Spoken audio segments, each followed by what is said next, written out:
नमस्कार दोस्तों, मैं आप सभी का अपने YouTube चैनल स्पाई ट्यूटोरियल में स्वागत करता हूं।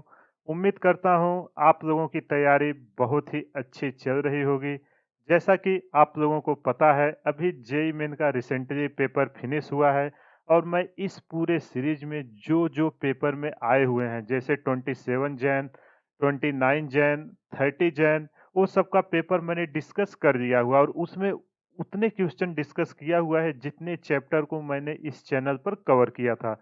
और आपने उन तीनों पेपर में देखा जो भी क्वेश्चन आए थे वो अपने नोट से ही सारे क्वेश्चन आए थे। तो चलिए आज के सेशन में हम जो 31st का पेपर आया हुआ है उसको डिस्कस करेंगे और आप देखोगे कि इसमें भी जितने क्वेश्चन आए हुए हैं, जितना चैप्टर हमने कवर किया है, सब उसी नोट से ही आए हुए हैं। अगर आपने वीडियो को अच्छे से देखा होगा या कॉन्सेप्ट समझा होगा तो आपसे एक भी क्वेश्चन ऐसा नहीं होगा जो नहीं बना होगा। तो चलिए शुरू करते हैं आज का लेक्चर। अगर आप इस चैनल से तैयारी कर रहे हैं, आप ट्रस्ट के साथ पूरा फॉलो करिए, चाहे आप नीट की कर रहे हो या जेई का कर रहे हो। मैं आपको एश्योरिटी दिलाता हूं कि आपका एक भी ऐसा क्वेश्चन नहीं होगा जो आपसे सॉल्व ना हो। तो चलिए शुरू करते हैं बिना टाइम वेस्ट किए हुए आज का सेशन। देखो ये क्वेश्चन जेईई मेन 2024 में जो 31st जैन का शिफ्ट 1 था उसमें आया हुआ था। देखो यार ये कितना इजी क्वेश्चन है। इस सीरीज में देखो मैं उतने ही क्वेश्चन लूंगा जितना चैप्टर हमने कवर किया हुआ है। जो लोग रेगुलर फॉलो कर रहे होंगे उनको पता होगा कि अभी मैं वर्क पावर एनर्जी चैप्टर चालू है। तो चलिए इस क्वेश्चन को रीड करते हैं और फिर इसे सॉल्व करते हैं। An artillery of mass m1 resting on smooth horizontal ground carries a shell of mass m2। The artillery fires the shell horizontally. Find the ratio of kinetic energy of artillery and shell just after firing. तो देखो ये दो मास है। एक मास है m1 और इसको क्या नाम इसने दिया हुआ है, m1 को आर्टिलरी नाम दिया हुआ है। तो चलो जैसे जैसे दिया है उसको हम लिख देते हैं M1 और इसका है आर्टरी। ठीक। अगला M2। M2 किसका मास है, देखो ये इसके अंदर है बट मैं अलग अलग लिख रहा हूं ताकि आपको समझ में आ जाए। M2, M2 को नाम क्या दे दें, M2 है आपका कैरिस, M2 है सेल। ठीक है। अब आपको पता है कि अगर दो पार्टिकल जैसे ही किए गए तो इनका लीनियर मोमेंटम क्या होगा, कंजर्व होगा कि नहीं। इनका लीनियर मोमेंटम कंजर्व होगा तो उससे हम क्या लिख सकते हैं, मान लेते हैं इसकी वेलोसिटी v1 आई और इसकी वेलोसिटी v2 आई है। तो m1 v1 equal to m2 v2 लिख सकते हैं कि नहीं। देखो काइनेटिक एनर्जी चाहिए, वहां हमें मास या वेलोसिटी किसी को एक टर्म में करना होगा।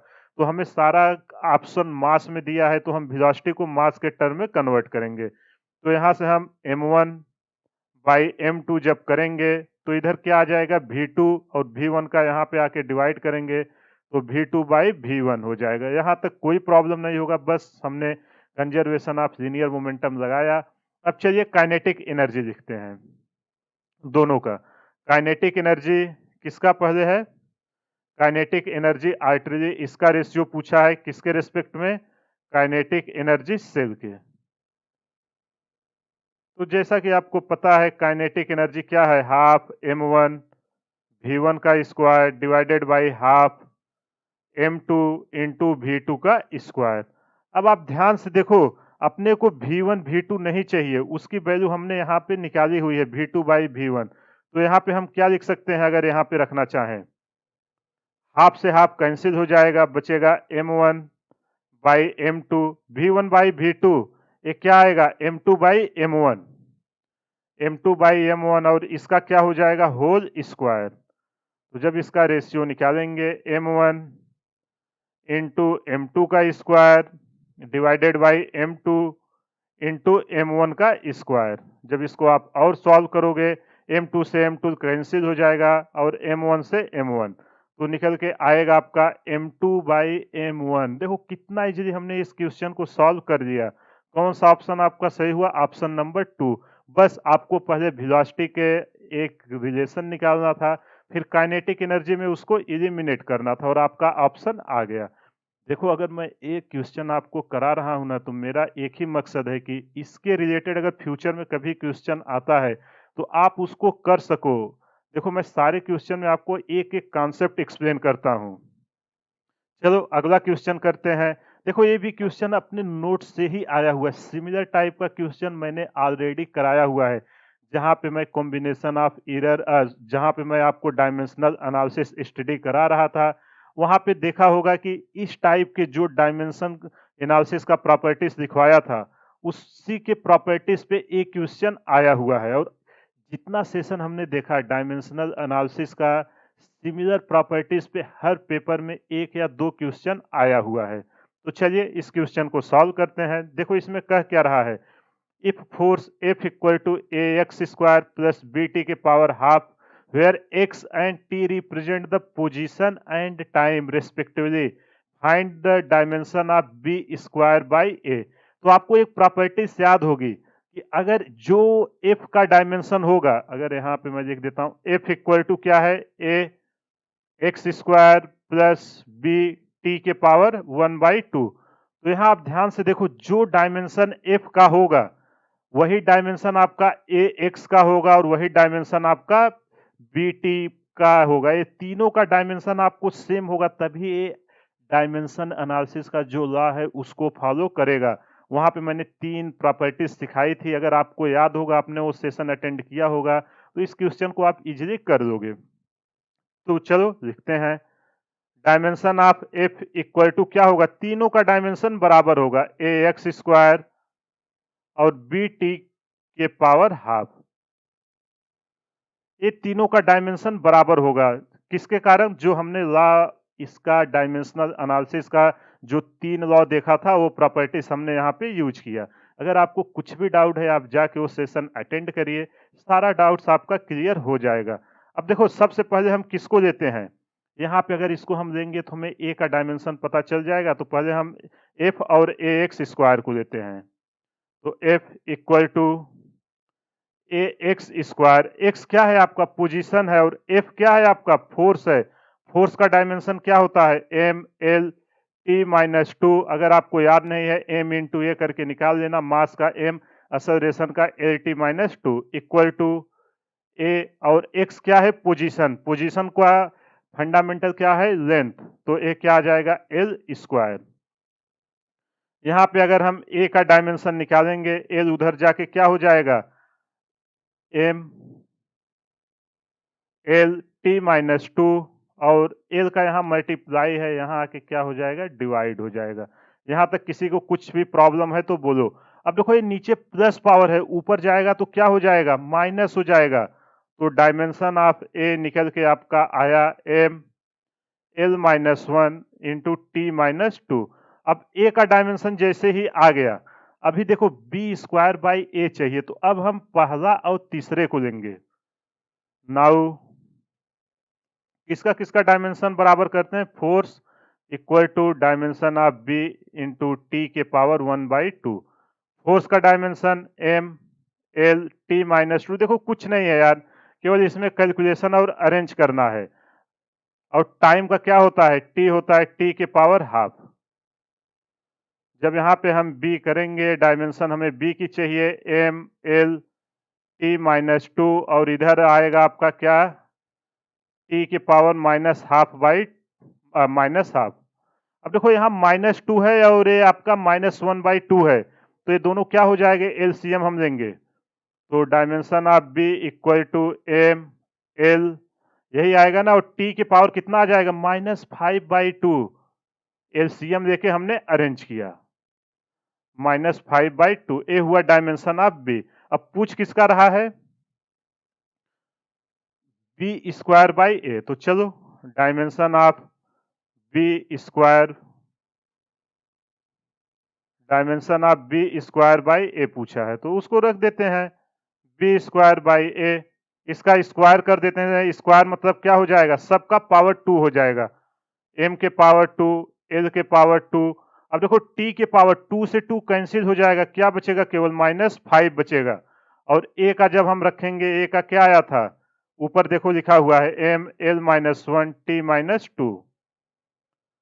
जब इसको सॉल्व करोगे m को ऊपर ले जाओ, सबको ये नीचे वाली क्वांटिटी को सबको ऊपर ले जाएंगे, निकल के आएगा m l के पावर -1 है, ऊपर जाएगा +1, 2 + 1 हो जाएगा ml क्यूब। t के पावर -5 है और -2 ऊपर आएगा तो प्लस हो जाएगा, मतलब t के पावर -3। तो b स्क्वायर बाई a का डायमेंशन क्या निकल के आया, ml क्यूब t के पावर -3। कौन सा ऑप्शन सही हुआ, ऑप्शन 4। तो देखो कितना इजीली हमने इसको कर दिया, कुछ नहीं थे, हार्डली 30 सेकंड का क्वेश्चन था। बस फोर्स को देखा है तो मैं आपको एक्सप्लेन कर रहा हूँ, इसलिए यहाँ टाइम लग रहा है। ax स्क्वायर m t -1 बस कैलकुलेशन किया, a का निकाला, इसी तरह b का निकाला, डिवाइड कर दिया, सीधा आंसर आ गया। आई होप आपको ये क्वेश्चन समझ में आ गया होगा। आप कॉन्सेप्ट सीखिए, यहाँ कॉन्सेप्ट सीखना इंपॉर्टेंट है।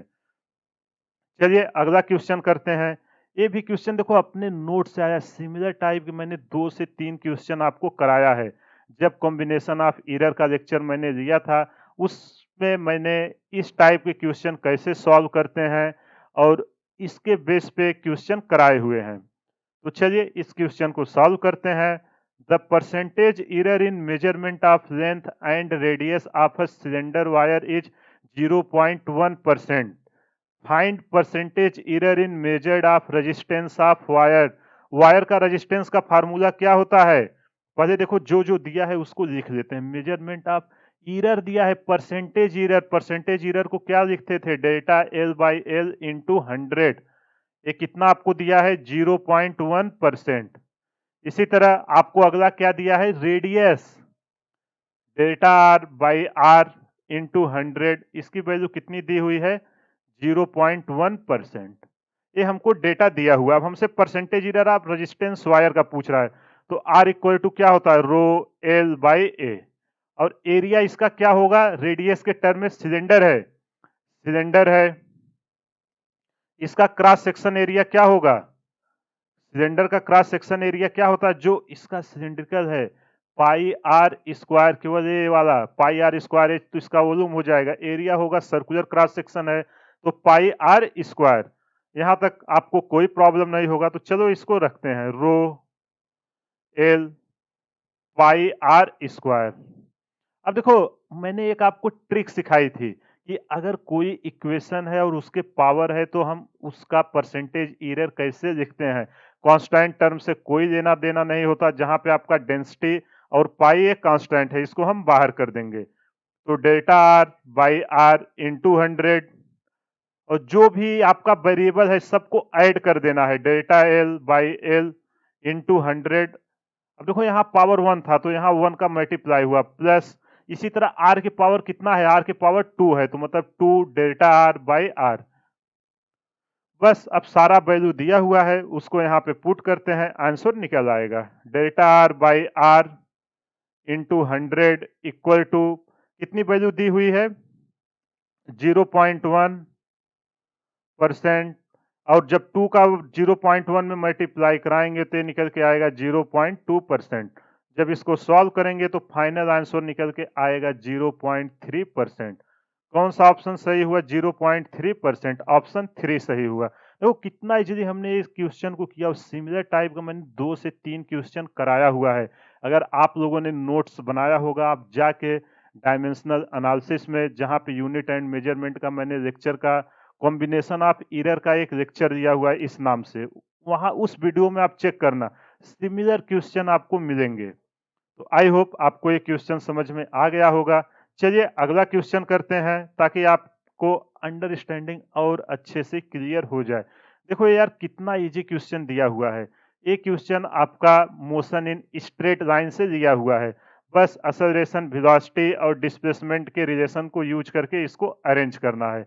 इस क्वेश्चन में कुछ नहीं है, केवल क्या है, कैलकुलेशन है। तो चलो इसको सॉल्व करते हैं। In relation between time t and distance x is a x square plus b x, a एंड b are constant, find acceleration. देखो आपको एक टाइम का इक्वेशन दिया हुआ है, t equal to a x square plus B X, और कुछ नहीं दिया है। बोल रहा है कि एक्सेलरेशन बताइए किसके टर्म में, a, इसी टर्म में a b और x के टर्म में सारा आंसर आया हुआ है। अब इसको आप करोगे कैसे, अगर एक्सेलरेशन आपको चाहिए, एक्सेलरेशन इक्वल टू क्या होगा, velocity D we by D x, तो किसी तरह इसको आपको उस पैटर्न में लेके जाना पड़ेगा। तो इसका एक ही ऑप्शन है, सबसे पहले हम क्या करें, डिफरेंशिएशन करें। किसके रिस्पेक्ट में करते हैं, टाइम के रिस्पेक्ट में। तो चलो शुरू करते हैं। D t by d t equal to d d t, time के रिस्पेक्ट में कर रहे हैं, a x square plus d d t क्या आएगा, बी एक्स। तो जब इसका करेंगे देखो, ये D t by d t क्या हो जाएगा, 1। और यहाँ पे जब ए एक्स स्क्वायर का टाइम के रिस्पेक्ट में करेंगे, ए तो कांस्टेंट है, ये तो बाहर आ जाएगा। और एक्स स्क्वायर का करेंगे तो क्या आएगा, 2x। अब x का चैन रूल लगाएंगे, t के रिस्पेक्ट में करेंगे, क्या निकल के आएगा, dx बाई डी टी। इसको भूलना मत, आप टाइम का x के रिस्पेक्ट में कर रहे हो तो dx बाई डी टी आ गया। प्लस इसी तरह b कांस्टेंट है, ये निकल के आएगा dx बाई डी टी। अब देखो आप ध्यान से, वेलोसिटी इक्वल टू क्या होता है, dx बाई डी टी। बस हम इसी को यहाँ पे यूज करके यहाँ वेलोसिटी डालेंगे। तो dx बाई डी टी को हम क्या लिख सकते हैं, ये देखो, ये किसके बराबर होगी, वेलोसिटी के। ऐसे ही ये किसके बराबर होगी, वेलोसिटी के। तो यहां से हम क्या लिख सकते हैं, यहाँ पे 1 इक्वल टू 2ax भी प्लस b भी, ये आपका आया इक्वेशन। तो यहां से हमें v की वैल्यू चाहिए, तो v कॉमन ले लेता हूं, क्या बचेगा, 2ax plus b equal to 1, v equal to 1 by 2ax plus b। अब देखो हमने वेलोसिटी क्यों निकाली, क्योंकि हमें एक्सेलरेशन चाहिए। एक्सेलरेशन का जब हम वेलोसिटी के टाइम के रिस्पेक्ट में, यहाँ एक मिनट, यहाँ मैंने कुछ तो गलत किया है, डी भी बाई डी टी होता है। यहाँ वेलोसिटी का टाइम के रिस्पेक्ट में जब डिफरेंशिएशन करेंगे तब ये निकल के आएगा D x by d T, और सब सही है। चलो अब जैसे ही वेलोसिटी मिला तो यहां से में एक्सेलरेशन क्या होता है, ए equal to d we by D x. अब वेलोसिटी क्या है, डी बाई डी एक्स। किसका डिफरेंशिएशन करना, देखो अगर आपको कैलकुलस, आप लोग तो जेई मेन दे के आए हो, या जो भी जेई मेन की तैयारी कर रहे हैं, वो सबको तो मैथ का कैलकुलस तो अच्छे से आता होगा। लेकिन जो बायो वाले हैं, अगर आपको कैलकुलस नहीं आती है तो आप जाइए, मैंने एक प्लेलिस्ट बनाया हुआ है मैथमेटिकल टूल का, वहाँ पे डिफरेंशिएशन इंटीग्रेशन का चैप्टर है, उसका मैंने 2-2 घंटे के लेक्चर दिए हुए हैं, उसको देखिए। फिजिक्स में उससे ज़्यादा कुछ भी नहीं चाहिए। तो देखो यहाँ नॉमिनेटर बाई डिनोमिनेटर का लगाएंगे, तो इसका हम डिफरेंशिएशन कैसे करते थे, पहले किसका करेंगे, नॉमिनेटर का। तो यहाँ 1 कांस्टेंट है, हो जाएगा 0, पहला टर्म 0 हो गया, माइनस 1 इंटू, अब इसका करेंगे 2ax का, तो x का 1 हो जाएगा, क्या निकल के आएगा, 2a plus 0 divided by denominator का whole square, 2ax plus b का whole square. a equal to निकल के आया minus 2a divided by 2ax plus b का होल स्क्वायर। अब ध्यान से आप देखो, v इक्वल टू क्या है, v equal to 1 by 2ax plus b है कि नहीं। तो इसको मैं क्या कर सकता हूं, इसके इक्वल टू v लिख सकता हूं कि नहीं, 1 बाई 2ax प्लस b का। तो इसको मैं लिखता हूं माइनस 2a इंटू, यहाँ पे देखो अलग ही करके लिख देता हूं ताकि आपको कंफ्यूजन ना हो, 2ax प्लस b का होल स्क्वायर। और ये पूरा टर्म किसके बराबर है, ये पूरा टर्म आपका है v, वेलोसिटी के v स्क्वायर के बराबर। तो एक्सेलरेशन इक्वल टू आपका आया माइनस 2a v स्क्वायर। लेकिन आंसर पूछा किसमें है, आंसर पूछा है आपका उसमें, आंसर पूछा है ए बी और x के टर्म में। तो चलिए अब आगे सॉल्व करते हैं। और एक्सेलरेशन इक्वल टू क्या होगा, इसके a इक्वल टू, देखो यहां लिखता हूं, a equal to v d we by D x. तो D we by D x का हमने कितना यहां निकाला है, a का हमने किसके रेस्पेक्ट में किया है, x के रेस्पेक्ट में किया है ना, यहाँ वेरिएबल जो है एक्सेलरेशन का, क्योंकि हम उसको उठा के वैल्यू वहां पे पुट करेंगे। तो D we by D X की वैल्यू कितनी आई है, तो इसको हम देखो टाइम के रेस्पेक्ट में मैंने इसलिए नहीं किया है यहाँ कि D we by D X निकाला है ए फार्मूला लगाने के लिए। यहाँ ये फार्मूला आपको लिख देता हूँ, a equal to v d we by D x, अगर एक्स के टर्म में आए, आप कंफ्यूज मत होना। इन्हीं तीनों फार्मूले का यहाँ पे यूज हुआ है। तो D we by D X हमको पता है ए इक्वल टू वी, और D we by D X कितना आया है, अभी हमने निकाला -2ab²। ये आपका D we by D X के बराबर आया है। आई होप आपको ये समझ में आ गया होगा। देखो यहाँ ए हटा ही देता हूं ताकि आपको कंफ्यूजन ना हो। तो ये आया आपका v, और D we by D X की वैल्यू कितनी आई है, D we by D X की वैल्यू आई है यहाँ से -2ab², -2ab²। तो असल रेशन इक्वल टू आया -2ab³। Put value of v, क्योंकि हमें v का वैल्यू रिटर्न करना पड़ेगा, पुट वैल्यू ऑफ v, और v की वैल्यू कितनी आई है 1/2ax प्लस b। तो a equal to -2a divided by 2ax plus b का होल क्यूब। देखो कितना इजीली हमने इस क्वेश्चन को कर दिया। कौन सा ऑप्शन सही हुआ, -2a/2ax plus B cube, second option सही हुआ। कुछ नहीं करना था, बेसिक सा फार्मूला था उसको लगाना था और इसको अरेंज करना था। आई होप आपको ये क्वेश्चन समझ में आ गया होगा। अगर कहीं भी कुछ भी डाउट है तो आप कमेंट करिए, मैं आपको उसका सलूशन जरूर प्रोवाइड करूंगा। चलो अगला क्वेश्चन करते हैं। ये देखो इस सिमिलर टाइप का क्वेश्चन जब मैंने फ्रिक्शन चैप्टर आपको सिखा रहा था, उसमें इस टाइप के क्वेश्चन 2 से 3 क्वेश्चन कराया हुआ है। अगर आपने नोट्स बनाया होगा तो जाके देखिए, सिमिलर केवल डेटा चेंज है, इसी टाइप का 2 क्वेश्चन कराया हुआ है। तो ये भी क्वेश्चन अपने नोट से ही आया हुआ है। अगर आपने उस कॉन्सेप्ट को सीखा होगा तो डेफिनेटली इस क्वेश्चन को एग्जाम में सॉल्व कर दिया होगा। और जो लोग पहली बार देख रहे हैं, अगर उन्हें लगता है कि नहीं आया, तो आप प्ले लिस्ट बनी हुई है, आप जाइए फ्रिक्शन चैप्टर को ओपन करिए, देखिए वहां पे इस टाइप के मैंने क्वेश्चन कराए हैं। तो चलो इस क्वेश्चन को सॉल्व करते हैं। कह क्या रहा है, find the value of M, small M की वैल्यू पूछ रहा है। If M equal to 10 kg, capital M की वैल्यू दिया हुआ है 10 kg। All surface are rough, ये सारा सरफेस रफ है जिसमें आपको म्यू की वैल्यू दिया हुआ है। तो देखो जब भी ऐसा क्वेश्चन आए आपको क्या करना है, सबसे पहले फोर्स को रिजॉल्व करके एफ बी डी बनाना है। तो जब इसको यहाँ रिजॉल्व करोगे, देखो यहीं पे मैं कर रहा हूं, जब यहाँ पे मैं इसका करूंगा, इधर आएगा एम जी, और यहाँ पे इसका आएगा नॉर्मल रिएक्शन। अगर ये 53 डिग्री है तो ये कितना आएगा 53, ये आपका निकल के आएगा एम जी। देखो इसको मैं अभी एफ बी डी बना के अलग अलग करता हूं। चलो इसका एफबीडी बनाते हैं, नहीं तो यहाँ कंजेस्टेड है, आपको समझ में नहीं आएगा, डेटा सब छुपने लगेगा। चलो इसको सबसे पहले रिजॉल्व करते हैं। रिजॉल्व के लिए हम क्या करेंगे, एफबीडी ऑफ किसका बनाते हैं, कैपिटल एम का। तो कैपिटल एम को आप ध्यान से देखो कैसे सरफेस पे रखा हुआ है,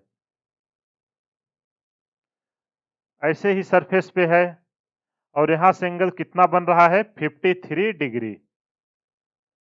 और क्या दिया हुआ है, ए एक्सेलरेशन से नीचे आ रहा है,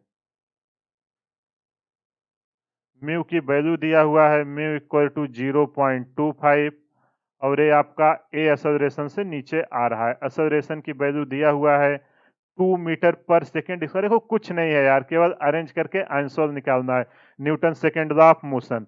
तो चलिए इसको रिजॉल्व करते हैं। इधर क्या आएगा आपका एम जी, और जब इसको हम यहाँ पे अगर ये 53 है तो ये डिग्री कितनी एंगल बनाएगा 53, और ये आपका एक्स एक्सिस है। रिजॉल्व करोगे तो यहाँ कितना निकल के आएगा एम जी कॉस 53, और इसका परपेंडिकुलर कंपोनेंट कितना आएगा एम जी, एक कैपिटल एम है, एम जी साइन 53, और इसका नॉर्मल रिएक्शन आएगा, नॉर्मल रिएक्शन ऊपर कितना आ रहा है एन आ रहा है। सारा फोर्स आपको दिख गया कि नहीं, बस हमने जैसे एफ बी डी बनाई सारी चीजें क्लियर हो गई। तो summation of F equal to क्या होगा आपका एम ए।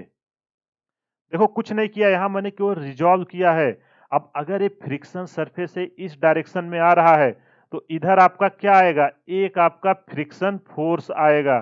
फ्रिक्शन फोर्स को हम एफ के लिख रहे हैं, यहां पे लिख देता हूं एफ के इक्वल टू क्या होगा आपका म्यू एन, और एन की एन इक्वल टू क्या है आपका एम जी कॉस 53। तो एफ के इक्वल टू क्या आ जाएगा म्यू mg cos 53। तो चलिए टोटल फोर्स को रखते हैं, कितना फोर्स इस पे है इस डायरेक्शन में आपका, एक्स डायरेक्शन में। वाई में तो कोई वाई का हमें लेना नहीं है, हमें एक्स डायरेक्शन में मोशन हो रहा है उसको लिखते हैं एम जी साइन 53 माइनस, और इधर एक आपका टेंशन भी लग रहा है, देखो ये रोप है तो यहाँ पे आप इसको एक टेंशन भी लगा दीजिए, यहाँ पे एक है आपका tension, minus mu M G cos 53, और कौन सा फोर्स लग रहा है इस डायरेक्शन में, minus T equal to 2 acceleration 2 है इंटू एम। यहाँ तक किसी को कुछ प्रॉब्लम है तो बोलो। देखो कुछ नहीं कर रहा हूँ, बस इसको केवल लिख रहा हूँ, एम जी कॉमन ले लिया इन दोनों में, एम जी कॉमन लूंगा तो क्या निकल के आएगा, sine 53 minus mu cos 53 minus T equal to 2m, equation 1 हो गया। अब हम अगला इक्वेशन करेंगे, अगला इक्वेशन के लिए हमें किसका एफबीडी चाहिए, स्मॉल एम का चाहिए।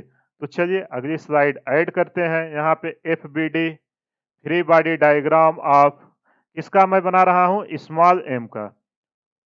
तो ये ऐसा कुछ है, देखो कुछ नहीं करना है, जैसे जैसे कह रहा है बस वैसे वैसे आप प्लॉट करिए, देखिए क्वेश्चन एकदम इजीली सॉल्व हो जाएगा। यहाँ पे कितना एंगल बन रहा है, 37 डिग्री, और यहाँ पे आपका एक ब्लॉक रखा हुआ है जिसका मास है m, और ये ए एक्सेलरेशन से ऊपर जा रहा है जिसकी वैल्यू दी है 2 मीटर पर सेकेंड स्क्वायर। और क्या दिया हुआ है, ऊपर की तरफ इसका क्या लगेगा, टेंशन लगेगा, और अगर ये रफ सरफेस है तो इसके पीछे की तरफ क्या आएगा आपका, पीछे की तरफ आपका एक फ्रिक्शन फोर्स आएगा एफ के। अब देखो यहाँ पे एम है, इधर आपका एम जी, यहाँ पे एक्सिस डालते हैं आएगा एन। जब इसका हम कंपोनेंट लेंगे तो इसका कंपोनेंट क्या निकल के आएगा, देखो इसके परपेंडिकुलर हम इधर देंगे और इसके परपेंडिकुलर इधर, तो ये निकल के आपका आएगा एम जी, स्मॉल एम है ना, एम जी कॉस 37, और इधर आपका निकल के आएगा, रेड वाला मैं लिख रहा हूं, एम जी साइन 37। यहाँ तक कुछ भी प्रॉब्लम है तो बोलो, बस जैसे हमने पहले वाले को रिजॉल्व किया था वैसे ही दूसरे वाले को रिजॉल्व किया। यहाँ n इक्वल टू क्या निकल के आया है, एम जी कॉस 37, और f के इक्वल टू क्या होगा आपका, म्यू n होगा, तो उसी वैल्यू को यहाँ पे पुट करेंगे। तो चलो summation of f equal to m लिखते हैं। मोशन की डायरेक्शन में कौन सा फोर्स है, t है, t माइनस, ये दोनों फोर्स किधर है, निगेटिव डायरेक्शन में है, मतलब अपोजिट में, एम जी sine 37 minus friction force mu M G, ये क्या है आपका cos 37 equal to m small है और a की वैल्यू है 2m, ये हुआ आपका। अब देखो हमें t की वैल्यू चाहिए इक्वेशन 1 में रखने के लिए, तो हम t इक्वल टू क्या करेंगे, ये सब उधर जाएगा, आपका क्या हो जाएगा, पॉजिटिव हो जाएगा, 2m माइनस एम जी, ये माइनस है इधर आएगा क्या हो जाएगा, प्लस, और यहां से ए भी आपका प्लस हो जाएगा। एम जी को यहां से मैं कॉमन ले ले रहा हूं तो बचेगा क्या, एम जी जब कॉमन ले लूंगा साइन 37 प्लस म्यू कॉस 37। देखो कुछ नहीं किया, बस इधर पॉजिटिव, इधर निगेटिव साइन को इधर शिफ्ट किया तो ये पॉजिटिव हो गया, और एम जी मैंने कॉमन ले लिया। अब पुट इसको इक्वेशन 2 दे देते हैं, put value of T in equation 1। देखो ये थोड़ा लेंदी क्वेश्चन है, इसको पेशेंस के साथ पूरा आप देखिए तो सारा डाउट्स आपको क्लियर हो जाएगा। इस टाइप का आप एक भी क्वेश्चन कर दोगे ना एग्जाम में, आपका कभी भी कितना भी डिफिकल्ट क्वेश्चन पूछे एक भी नहीं रुकने वाला है। तो चलो क्या था, इसको पुट करते हैं, एम जी कॉमन था साइन 53 माइनस म्यू कॉस 53, अब आगे क्या था, -2, अब देखो t की वैल्यू पुट कर रहे हैं, -2m minus M G, T की वैल्यू हम इक्वेशन 2 से उठा के इसको पूरा पुट कर रहे हैं, माइनस हो जाएगा, ये भी माइनस, तो एम जी यहाँ पे क्या बचेगा आपका, साइन 37 डिग्री, साइन 30। देखो पूरा कैलकुलेशन है यार, इसमें अब कुछ बचा ही नहीं है जो मैं आपको एक्सप्लेन करूं, बस सबको अरेंज करना है और इसका सोल्यूशंस निकालना है। कुछ एक्स्ट्रा कॉन्सेप्ट आपसे पूछा ही नहीं है। 2m, इस पे न जाने हमने कितने क्वेश्चन किए हुए हैं। अब देखो साइन 53 और कॉस 33, कॉस 37, इसका मैंने अगर ट्रिंगल की एक आपको ट्रिक बताई थी। अगर ये आपका है 53 डिग्री और ये है आपका कितना 37 डिग्री, तो ए डायमेंशन आपका आएगा 5, ए आएगा आपका 4 और ए आएगा आपका 3।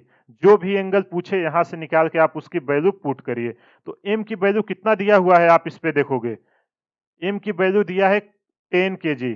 तो चलिए एम की वैल्यू पुट करते हैं 10, जी की वैल्यू 10, साइन 53, साइन 53 यहां से क्या हो जाएगा base, sine 53 perpendicular upon hypotenuse 4/5 minus mu की वैल्यू कितना दिया हुआ है दोनों सरफेस का, म्यू की वैल्यू है 0.25 और 0.25 को हम जब फ्रैक्शन में कन्वर्ट करेंगे तो क्या निकल के आएगा 1/4 इंटू कॉस 53, कॉस 53 क्या आएगा बेस अपॉन हाइपोटेन्यूज 3/5 और माइनस 2m को हम इधर ले आएंगे प्लस हो जाएगा यहाँ माइनस स्मॉल m इंटू 10। अब देखो साइन 37, साइन 37 अब बेस क्या सॉरी अब परपेंडिकुलर क्या हुआ 3/5 माइनस 1/4।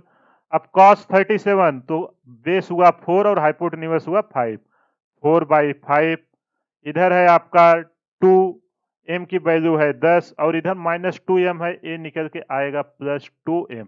यहाँ तक किसी को कुछ भी प्रॉब्लम हो तो बोलो।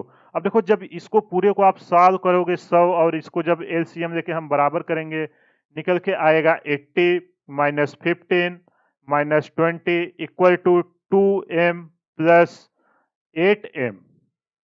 इसको सॉल्व करने पे जब हम इसको अरेंज करेंगे फिर यहाँ से जब हम इसको और आगे सॉल्व करेंगे निकल के आएगा 10m इक्वल टू 45 और m इक्वल टू जब हम भाग देंगे निकल के आएगा 45/10, ये निकल के आएगा 4.5 केजी। तो कौन सा ऑप्शन आपका सही हुआ, m equal to 4.5 KG, option 4। देखो सारे क्वेश्चन यार इजी नहीं होते, कुछ क्वेश्चन इजी टू मॉडरेट होते हैं, इसलिए लेंदी देख के आप मत डरिएगा। बताइए इसमें क्या कॉन्सेप्ट ऐसा था जो आपको नहीं पता, और सिमिलर टाइप का मैंने कॉन्सेप्ट आपको कराया हुआ है। अगर आप खुद से करोगे ना 2 मिनट के अंदर इस क्वेश्चन को सॉल्व कर दे जाओगे। अब देखो कुछ क्वेश्चन 20 सेकंड में होते हैं, कुछ क्वेश्चन 2 मिनट लेते हैं, तो वो बैलेंस करके पेपर बनते हैं कि आपको कोई भी डिफिकल्टी ना हो। तो आई होप आपको ये क्वेश्चन समझ में आ गया होगा। अगर कहीं कुछ भी डाउट है आप कमेंट करिए, मैं आपको उसका सोल्यूशन जरूर प्रोवाइड करूंगा।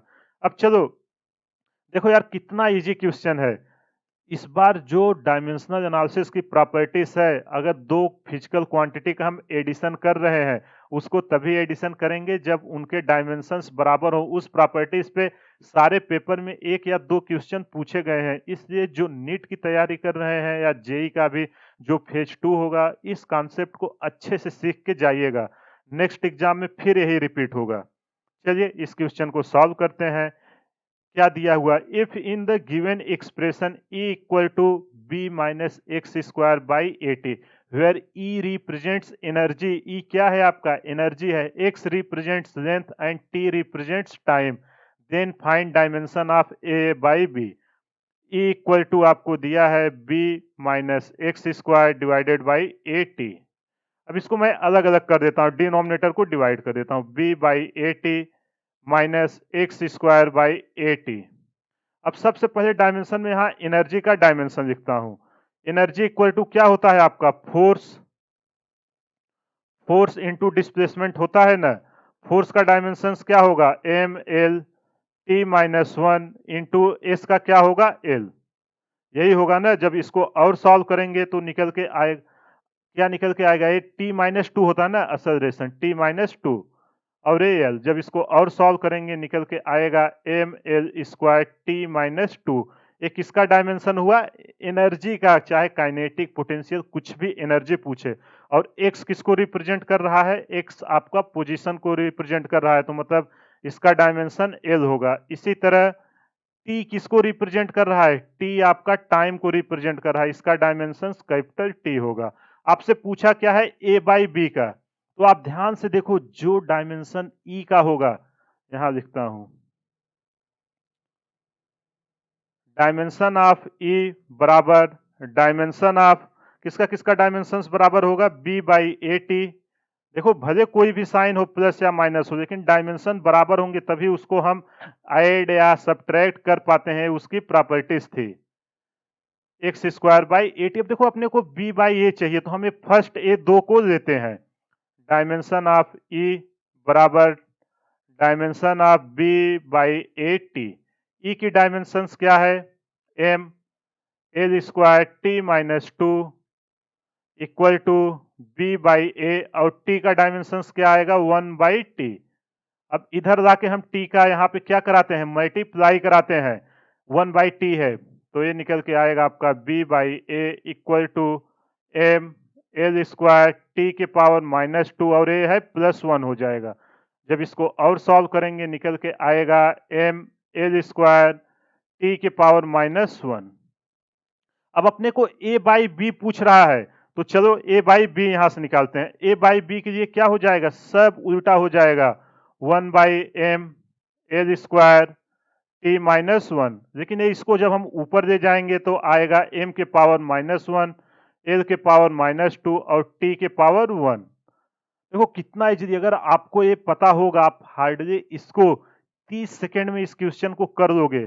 कौन सा ऑप्शन आपका सही हुआ? m के पावर -1, l के पावर -2 और t इधर है, ए ऑप्शन 1 सही हुआ। देखो कुछ नहीं करना था, बस एक प्रॉपर्टीज लगानी थी कि दो क्वांटिटी को हम तभी सब्ट्रैक्ट या ऐड कर सकेंगे जब वो डायमेंशन उनका जो है वो सेम होना चाहिए।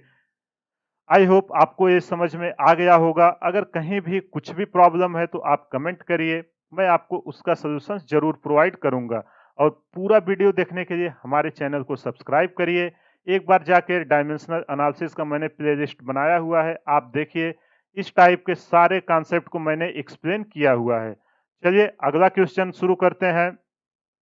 देखो ये भी क्वेश्चन यार फ्रिक्शन का है, और ये सिमिलर टाइप का क्वेश्चन आप जाइए फ्रिक्शन में, फ्रिक्शन के मैंने 5 वीडियोस बनाए हुए हैं, उसमें जो आपका एक्सेलरेशन वाला कॉन्सेप्ट है उसमें मैंने सिमिलर क्वेश्चन डिस्कस किया हुआ था, केवल वहां पे एंगल चेंज था डेटा, और बाकी सारा सेम है। एक क्वेश्चन नोट से एग्जैक्ट उठाया हुआ है, तो चलो इसको रीड करते हैं फिर इसको सॉल्व करेंगे। Find the difference between minimum force required to prevent the block from sliding down and minimum force required to just push it up the plane. The inclined plane is at 30 degree from horizontal and mass of the block is 5 kg. Use mu की value दिया हुआ है 0.1 और जी की value 10। तो देखो ये कह रहा है कि एक ब्लॉक है, एक बार उसको पुश कर रहे हैं और एक बार उसको रोक रहे हैं। तो चलो पहले एक इंक्लाइंड प्लेन बनाते हैं। ये है आपका इंक्लाइंड प्लेन, इस पे एक मास m का रखा हुआ है। तो सबसे पहले हम इसको लेते हैं कि नीचे आने वाला है और इसको हम रोक रहे हैं, तो इस पे F1 मिनिमम फोर्स लगा के रोका जा रहा है, F1 मिनिमम, और यहां से कितना एंगल बना रहा है? 30 डिग्री। तो चलो इसको रिजॉल्व करते हैं। इधर क्या आएगा आपका? mg आएगा, जो इसका वेट आएगा। अब इसका देखो यहां से अगर ये 30 डिग्री बना रहा है तो यहां से कितना एंगल बनाएगा? 30 डिग्री ही बनाएगा। और ये आपका रफ सरफेस है, रफ सरफेस है, म्यू की वैल्यू दी है आपका 0.1। तो ये कंपोनेंट आपका कितना निकल के आएगा? ये कंपोनेंट निकल के आएगा mg cos 30, और इधर इसके परपेंडिकुलर निकल के आएगा mg sin 30। यहां तक कुछ भी दिक्कत हो तो बोलो। और इसका जो नॉर्मल रिएक्शन आएगा कैपिटल N। अब देखो जब ये ब्लॉक नीचे आने की कोशिश करेगा तो इसको कौन रोकेगा? फ्रिक्शन फोर्स रोकेगा। तो फ्रिक्शन फोर्स एफ के से लिख रहे हैं। यहां तक किसी को कुछ प्रॉब्लम हो तो बोलिए। मैंने क्यों फ्रिक्शन का डायमेंशन ऊपर की तरफ लगाया? क्योंकि फर्स्ट केस में मैं मान रहा हूं कि ब्लॉक नीचे आने की कोशिश कर रहा है, उसको फ्रिक्शन रोक रहा है। तो चलिए अब यहां से देखते हैं, फोर्स को बैलेंस करते हैं। Summation of F equal to क्या होता है? आपका फोर्स को हम बैलेंस करते हैं, एम ए। यहाँ असोरेशन नहीं दिया हुआ है तो टोटल फोर्स को केवल बैलेंस करते हैं सीधा सीधा। असोरेशन होता तो तब हमें इक्वेशन लगाते। तो देखो कौन कौन से फोर्स लग रहे हैं इस डायरेक्शन में, F1 minimum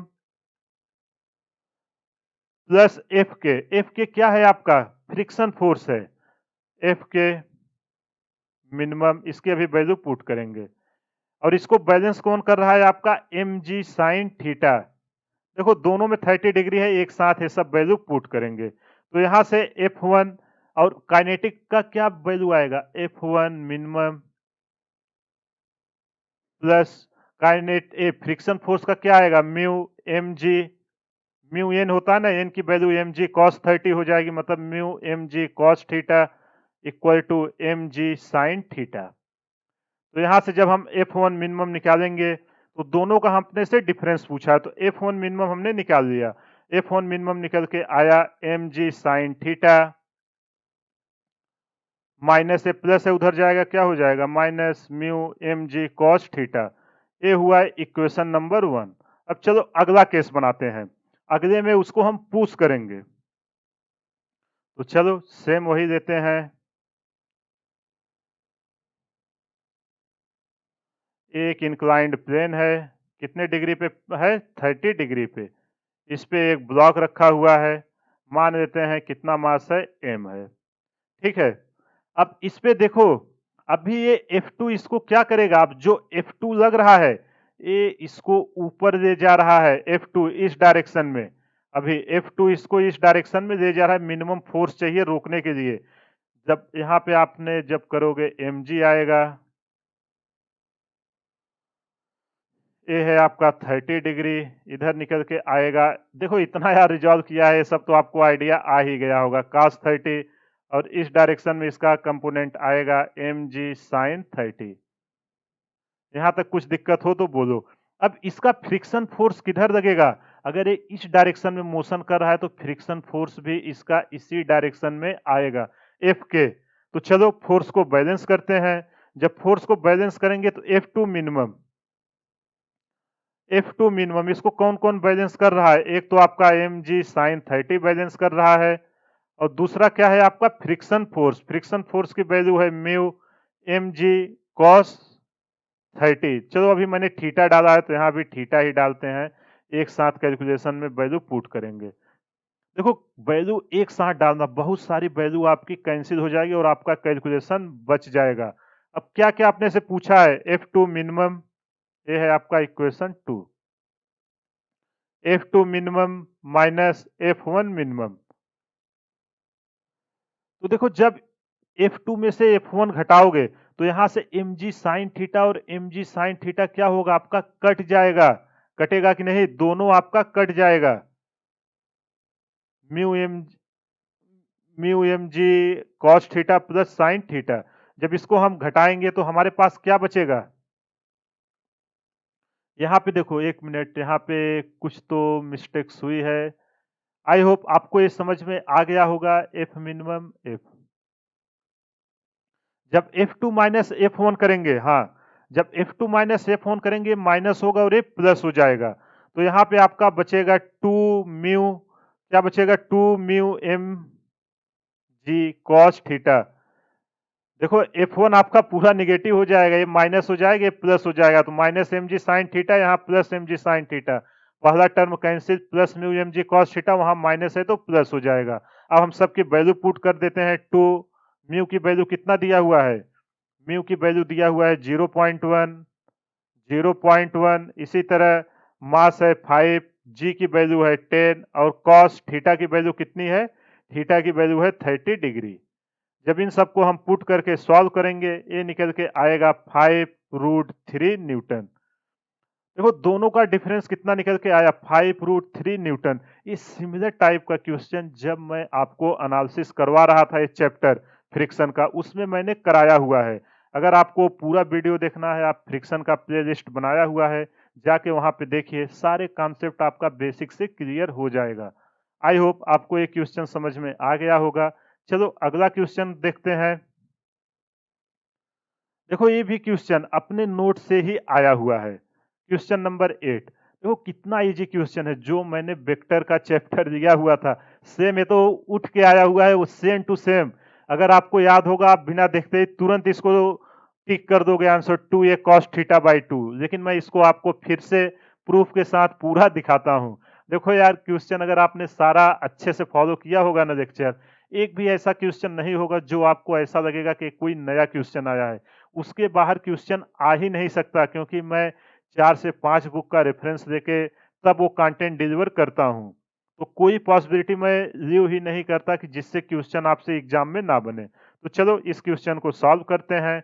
to vector of equal magnitude a are inclined at an angle theta with each other, find the magnitude of resultant vector. देखो यार ये तो इतना इजी है, डायरेक्ट नोट से ही आया हुआ है। दो वेक्टर हैं जो एक दूसरे से कितने एंगल पे इंक्लाइंड है, थीटा एंगल पे। तो दोनों का आपका ये सेम ही है मैग्नीट्यूड, ए वेक्टर, दोनों का मैग्नीट्यूड सेम है। अब इनका रिजल्टेंट का वेक्टर आपसे पूछ रहा है, तो आप पैरेललोग्राम लॉ पता होगा सभी को, जब उसका मैंने यहाँ कराया था। ये आपका क्या आएगा, ये आपका रिजल्टेंट आएगा, और ये कितना है, अगर ये थीटा है तो ये आपका थीटा बाई 2 हो जाएगा। चलो उसको हम नहीं करते हैं। तो रिजल्टेंट इक्वल टू क्या होता था आपका, रिजल्टेंट इक्वल टू आपका दोनों वेक्टर का स्क्वायर, ए स्क्वायर प्लस ए स्क्वायर प्लस 2ab। अगर टू वेक्टर्स होते थे तो 2a इंटू कॉस थीटा। यहाँ तक कुछ दिक्कत हो तो बताओ, मैंने रिजल्टेंट का फार्मूला डायरेक्ट यहाँ पुट किया। अब ए स्क्वायर प्लस ए स्क्वायर क्या होगा आपका, जुड़ जाएगा, निकल के आएगा 2a square plus 2a square into cos theta. अब देखो 2a स्क्वायर दोनों में है, तो इसको मैं कॉमन ले लेता हूं। रूट 2a अंदर क्या बचेगा 1, रूट के अंदर 1 प्लस कॉस थीटा। अब देखो यार आंसर में आपका कोई भी इस टर्म में है नहीं, तो अगर आपने ट्रिग्नोमेट्री रीड किया होगा वहां कॉस 2 थीटा का एक फार्मूला सिखाया था, बस उसी को यहाँ पे लगाता हूँ। तो रिजल्टेंट इक्वल टू आपका निकल के आएगा रूट टू इंटू ए।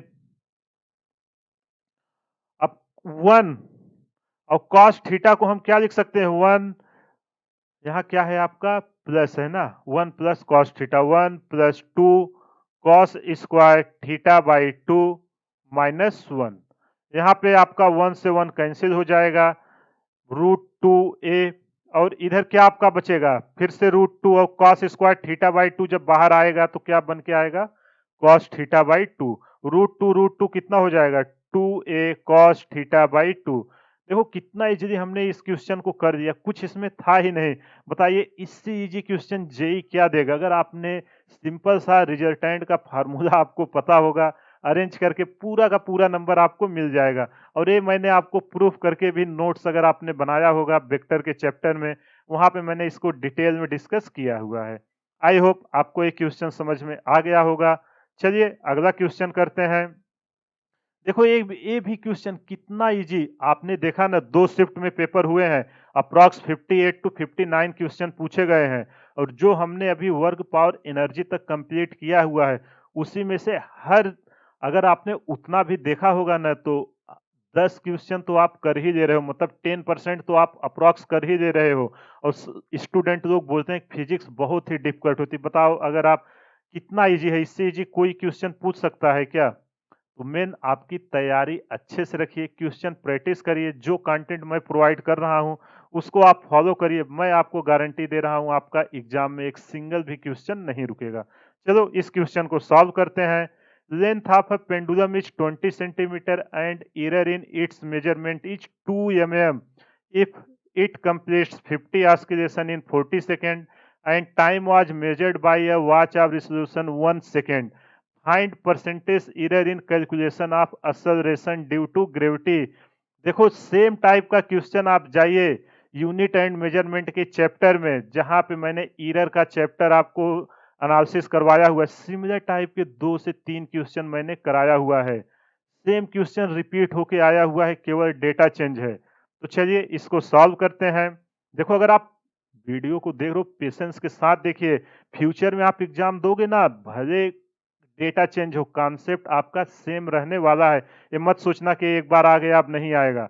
मेरा मेन मोटो है कि आपको कॉन्सेप्ट सिखाना। अगर आप कॉन्सेप्चुअल स्ट्रांग रहोगे, कैसा भी डिफिकल्ट क्वेश्चन पूछे आप उसको इजीली कर दोगे। चलो जो जो दिया है लिखते हैं। क्या दिया है? एल इक्वल टू, सबसे पहले एल इक्वल टू क्या दिया है? 20 सेंटीमीटर। सब डायमेंशन को सेंटीमीटर में रखते हैं, 20 सेंटीमीटर। और इसको मेजर करने में कितना एरर हो रहा है? एरर को हम डेल्टा एल से लिखते थे, 2 mm। इसको हम सेंटीमीटर में कर देते हैं तो 0.2 सेंटीमीटर। आगे देखो क्या दिया है? 50 ऑस्किलेशन इन 40 सेकेंड। 50 ऑस्किलेशन कितने सेकेंड में कर रहा है आपका? 40 सेकेंड में कर रहा है। तो एक ऑस्किलेशन को करने में कितना टाइम लगेगा? एक ऑस्किलेशन को करने में जो होता है उसी को हम क्या बोलते हैं? टाइम पीरियड बोलते हैं। ये आ जाएगा 40/50 सेकेंड। यहां तक कुछ भी प्रॉब्लम है तो बोलो। जब इसको हम 0 0 कैंसिल करेंगे निकल के आएगा 4/5 सेकेंड। तो टी की वैल्यू कितनी निकल के आ गई? 4/5 सेकेंड। यहां तक कुछ भी प्रॉब्लम है तो आप बताइए। चलो अब आगे इसको सॉल्व करते हैं। अब देखो क्या कह रहा है कि इसको मेजर करने में 1 सेकेंड का लॉस हो रहा है। 1 सेकेंड। तो 1 सेकेंड आप delta T equal to 1 second put करिए। अब चलो ग्रेविटी का टाइम पीरियड का हम फार्मूला लिखते हैं। टी इक्वल टू क्या होता है आप सबको पता होगा, 2π√L/g। दोनों साइड स्क्वायर करिए, T square equal to 4π² into L/g। यहां से g की वैल्यू चाहिए तो g इक्वल टू क्या आ जाएगा? g equal to 4π² L/t²। T क्या है आपका? टाइम पीरियड है। अब इसका हम एरर कैसे लिखते हैं? Percentage error. कांस्टेंट टर्म से तो कोई लेना देना नहीं होता, उसको बाहर कर देंगे। Delta G by G into 100 equal to L है आपका delta L by L into 100। Percentage में लिख रहे हैं प्लस। अब देखो जो पावर है उसका मल्टीप्लाई कर देना है into delta T by T कर देना है। बताइए कोई भी प्रॉब्लम हुई? इसका मैंने आपको ऑलरेडी 3 से 4 क्वेश्चन कराए हुए हैं और इसका मैंने ट्रिक भी बताई है कि कोई इक्वेशन हो, परसेंटेज एरर हम कैसे पुट करते हैं। तो चलो इसकी वैल्यू पुट करते हैं। डेल्टा एल कितना है? 0.2/20 इंटू 100 प्लस 2। डेल्टा टी कितना है? यहाँ 1 सेकेंड का एरर हो रहा है और इसको कंप्लीट करने में कितना टाइम ले रहा है? इसको कंप्लीट करने में 40 सेकेंड ले रहा है। तो चलो इसको पुट करते हैं, 2 इंटू 1/40 इंटू 100। जब इसको हम सॉल्व करेंगे delta G by G into 100, a निकल के आएगा 6%। तो कितना इजीली हमने इस क्वेश्चन को कर दिया, कुछ नहीं करना था। बस अगर आपको कॉन्सेप्ट पता होगा कि बस उसका स्क्वायर करके जी को और इसका हम परसेंटेज एरर कैसे लिखते हैं, तो इस क्वेश्चन को आप हार्डली 30 to 40 सेकेंड में इजीली कर दोगे। आई होप आपको ये क्वेश्चन समझ में आ गया होगा। चलो अगला क्वेश्चन करते हैं। देखो यार कितना इजी क्वेश्चन ने पूछा है, इससे इजी कुछ क्वेश्चन हो सकता है क्या? ये सिमिलर क्वेश्चन जब मैं आपको लॉ ऑफ मोशन सिखाया था उस प्लेलिस्ट में आप जाके देखिए, केवल डेटा चेंज है, बाकी सिमिलर क्वेश्चन मैंने वहां पे कराया हुआ है। तो चलो इसको रीड करते हैं और सॉल्व करते हैं। In the given pulley block system, A के पुल्ली ब्लॉक सिस्टम है, इसका मास है कैपिटल M1, इसका मास है कैपिटल M2। जो M2 है ये ए एक्सेलरेशन से नीचे जा रहा है और जो M1 है ए एक्सेलरेशन से ऊपर जा रहा है। देखो स्ट्रिंग सेम है तो एक्सेलरेशन सेम ही रहेगा। अब आपसे पूछ रहा है ए इक्वल टू आपको दिया है g/8, एक्सेलरेशन की वैल्यू दे दिया है g/8। आपसे पूछ रहा है कि M1 और M2 में क्या रिलेशन होगा, उसी का रेशियो पूछ रहा है। तो चलो इसे सॉल्व करते हैं। अब देखो अगर ये ऊपर जा रहा है इसका कितना नीचे ग्रेविटी फोर्स लगेगा? M1g। और इसका कितना लगेगा? M2g। यहां तक किसी को कोई प्रॉब्लम है तो बोलो। अब एक्सेलरेशन इक्वल टू क्या होता है? Acceleration equal to summation of F, जितना नेट फोर्स लग रहा है डिवाइडेड बाय टोटल मास। तो यहाँ पे टोटल एक्सेलरेशन कितना लग रहा है? M1g और M2g, यही है ना? तो ए नीचे आ रहा है, M2g माइनस M1g। देखो यार मैंने कैसे लिखा पता चला ना? आप जब FBD बनाओगे डायरेक्ट उसको लिख रहा हूं। अगर ये नीचे की तरफ आ रहा है तो ऊपर की तरफ जा रहा है, इसलिए एक पॉजिटिव और एक निगेटिव में डाल रहा हूं। Equal to m2g minus m1g, और टोटल मास कितना आया आपका m1 प्लस m2। अगर कुछ भी दिक्कत है तो आप बोलिए। असोलेशन इक्वल टू, असोलेशन की वैल्यू कितनी दी है यहाँ क्वेश्चन में, आप देखो g/8। तो चलो इसे पुट करते हैं g/8, और इधर से g में कॉमन ले लेता हूँ, बचेगा कितना m2 minus m1 divided by m1 plus m2।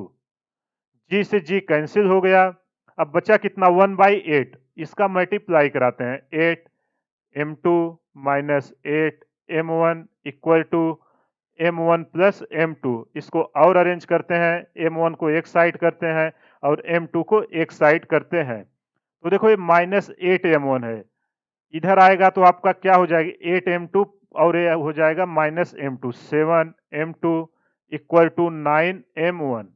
आपको किसका किसका रेशियो पूछा था, m1/m2।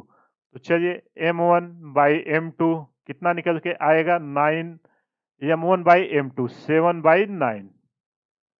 तो कौन सा ऑप्शन सही हुआ, 7/9, ऑप्शन 4 सही हुआ। देखो अगर आपको कॉन्सेप्ट पता होगा, A equal to net force divided by total mass, सब कुछ वैल्यू आपको दिया हुआ है, आप इसको इजीली कर लोगे। एक्सेलरेशन की वैल्यू दी है, नेट फोर्स कितना है m2g नीचे ले आ रहा है, और A आपका घट रहा है m1g। तो m2g माइनस m1g किया, g से g कैंसिल हुआ, इसको अरेंज किया और आंसर निकल के आ गया। तो आपने देखा कि ये 10 क्वेश्चन जो थे 31 जनवरी को जो जेई मेन का एग्जाम हुआ था उसमें पूछे गए थे, और ये सारे क्वेश्चन हमारे नोट से ही आए हुए हैं। एक एक क्वेश्चन को मैंने प्रूफ के साथ आपको दिखाया, और अगर आपको यकीन ना हो मैंने प्ले लिस्ट बनाया हुआ है, आप जाके वहां पे विजिट कर सकते हैं। तो कमेंट करके जरूर बताइए वीडियो आपको कैसा लग रहा है। और अगर आप लोग मेरे से फिजिक्स स्टडी कर रहे हैं, देखो क्वालिटी में आपको बिल्कुल भी मैं कोई भी कंप्रोमाइज नहीं कर सकता। आपको बेस्ट से बेस्ट क्वालिटी का कंटेंट प्रोवाइड करता हूं। एक कंटेंट बनाने के लिए मैं 4 से 5 बुक रेफर करता हूं, ताकि आपका कोई भी ऐसा कॉन्सेप्ट ना हो जो छूट जाए और एग्जाम में क्वेश्चन उससे पूछे जाएं। इसी कारण आप देखोगे कि जितने क्वेश्चन फंसे हैं, ऐसा कोई नहीं कि जिसके बेसिस पे मैंने क्वेश्चन ना कराया हो या उसका कॉन्सेप्ट आपको ना सिखाया हो। अगर आपने सीरियस से उसको फॉलो किया होगा तो आपका एक भी क्वेश्चन नहीं छूटा होगा, जितना अब तक हमने कवर किया हुआ है। आने वाले समय में हम पूरी की पूरी फिजिक्स कवर करेंगे, जो आपका नेक्स्ट फेज होगा। अगर आप उसके लिए सीरियस हैं तो अच्छे से तैयारी कीजिए, सारे वीडियो को फॉलो करिए, जैसा जैसा मैं कहता हूं वैसा वैसा आप करिए, डेफिनेटली आपकी रैंक अच्छी आएगी। तो चलिए इसी के साथ आज का सेशन समाप्त करते हैं। फीडबैक देके जरूर बताइएगा वीडियो आपको कैसी लगी। अगर आप लोग फीडबैक नहीं दोगे तो हमको नहीं पता चलेगा कि हमें क्या और इम्प्रूवमेंट की ज़रूरत है। देखो ऑफलाइन क्लास होता है तो वहाँ स्टूडेंट से पूछ के डायरेक्ट पता चल जाता है, लेकिन ऑनलाइन में एक कमेंट ही है जिसके जरिए आप बता सकते हो। और अगर ये सब नोट्स आपको चाहिए तो मैं हर वीडियो के डिस्क्रिप्शन में टेलीग्राम का लिंक देता हूँ, आप जाके उस चैनल को सब्सक्राइब कर लीजिए, ताकि जैसे ही मैं कोई नोट डालूँ आपके पास तुरंत नोटिफिकेशन आ जाए। तो चलिए इसी के साथ आज का सेशन समाप्त करते हैं। अगर आप चैनल पर पहली बार आए हैं तो चैनल को सब्सक्राइब करें, ताकि मैं जैसे ही कोई वीडियो डालूं सबसे पहले नोटिफिकेशन आप तक जाए। वीडियो को ज़्यादा से ज़्यादा लाइक करें, शेयर करें व सब्सक्राइब करें। Thank you.